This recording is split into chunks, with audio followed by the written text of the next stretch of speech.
অতি প্রিয় আমি লিকল ভাই আজকে সকালবেলায় অসুস্থ হয়েছিলেন। 9টা সাড়ে 9টার দিকে উনি বিকেএসপিতে একটু অসুস্থ হয়ে পড়েন। ওই অবস্থায় ওনাকে এখানে নিয়ে আসা হয়। যখন এখানে নিয়ে আসা হয় ওনার চিকিৎসা শুরু হয়। পরবর্তীতে আসলে উনি আমরা চিন্তা করি যে আসলে ঢাকা নিয়ে যাওয়া যাবে কিনা। বিভিন্ন কারণে আসলে ঢাকা নিয়ে যাওয়া যায়নি। পরবর্তীতে ওনার অবস্থাটা বেশ ক্রিটিক্যাল হয়ে যায়।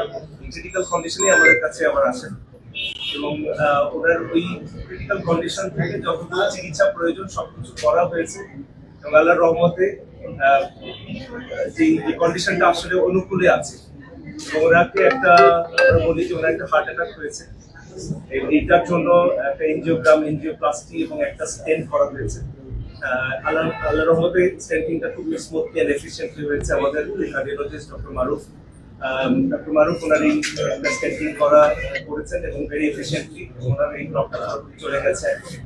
বাট অবশ্যই আমরা যেমনটা বলছিলাম ক্রিটিক্যাল কন্ডিশনে ছিল, স্টেন্টিং এর পরেও এখনো উনি অবজারভেশনে আছেন এবং ক্রিটিক্যাল কন্ডিশনে এখনো থাকেন, সময় লাগবে।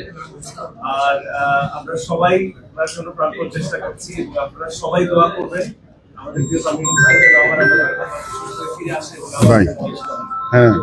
সবাই